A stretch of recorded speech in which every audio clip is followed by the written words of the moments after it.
Tea கடையில் விற்கிது வடகறி, கைவிட்டா கடின்னு சொல்லி கடிச்சு வச்சுருவான். ஸோ இதுதான் நம்ம ஃப்ளோரான்.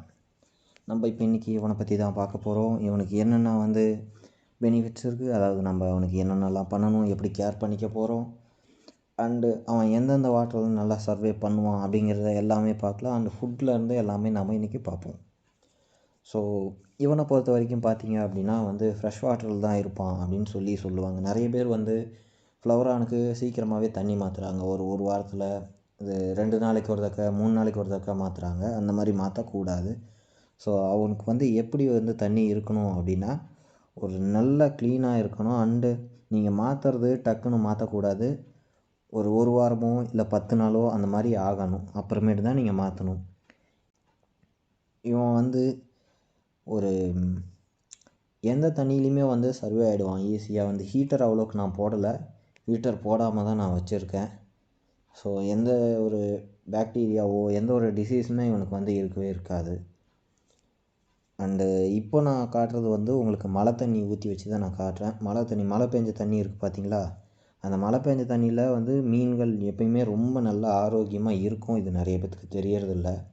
ஸோ மழை தண்ணி வந்துச்சு அப்படின்னா வந்து வெளியே தான் வந்து ஊற்றுறாங்க அண்ட் வேஸ்ட் பண்ணுறாங்க. ஸோ மழை தண்ணி வந்து மீனுக்கு ரொம்பவுமே நல்லது. அண்டு டேரெக்டாக விழுகிற மழை தண்ணி வந்து நாம்ளுமே குடித்தா அதுவுமே ரொம்ப நல்லது. அதில் வந்து நிறைய விட்டமின்ஸ் அண்ட் மினரல்ஸ் நிறையாவே இருக்கும். ஸோ அதை வந்து உங்கள் மீனுக்கு கொடுத்தீங்க அப்படின்னா ரொம்பவுமே வந்து ஆக்டிவாக இருக்கும். நீங்கள் எந்த ஒரு மெடிசனுமே கொடுக்க தேவையில்ல. அண்டு தண்ணி மாற்றும் போது நீங்கள் புதுசாக மீன் அக்வேரியம்லேருந்து வாங்கிட்டு வரீங்கன்னா தண்ணியில் உப்பு கலந்து அப்புறமேட்டு வந்து மீன் அதில் விடுங்க. ஸோ அப்போ வந்து மீன் இன்னுமே ரொம்ப ஆக்டிவாகவும் ஒரு ஸ்பீடான இதுவும் க்ரோத்தும் இருக்கும். அண்டு எந்த ஒரு டிசீஸ் இருந்தாலுமே சீக்கிரமாக க்யூர் ஆகிடும்.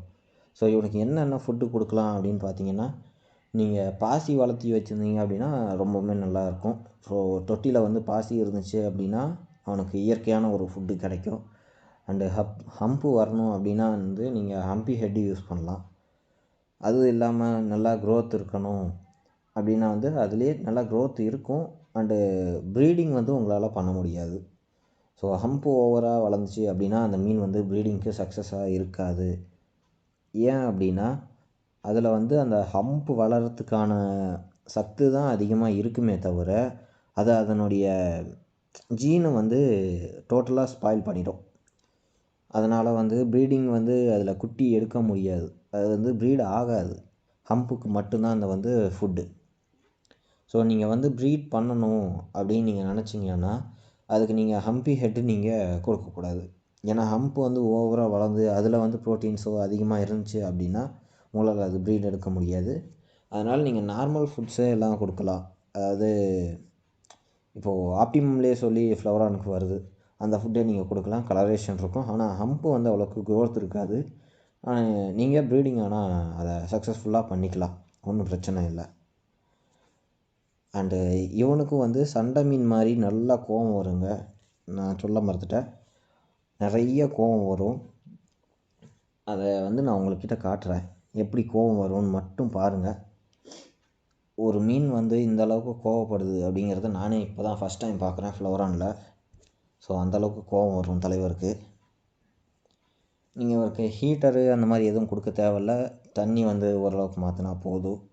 அடிக்கடி மாற்றினீங்க அப்படின்னா மீன் வந்து டிசீஸ் ஆகிடும் அண்டு இறந்து போகிறதுக்கு நிறைய வாய்ப்பு இருக்குது. இதை விட சண்டை மீனை விட இதுதான் அதிகமாக கோவம் வருதுன்னு நான் இப்போ தான் பார்க்குறேன் ஃபஸ்ட் டைம். ஸோ இதுதான் நான் ஃபஸ்ட்டு வந்து வாங்கிட்டு வந்த ஃப்ளவரான். வாங்கிட்டு வரும்போது ரொம்ப சின்னதாக இருந்துச்சு. நான் குட்டிலன்னு சொல்ல முடியாது, ஓரளவுக்கு.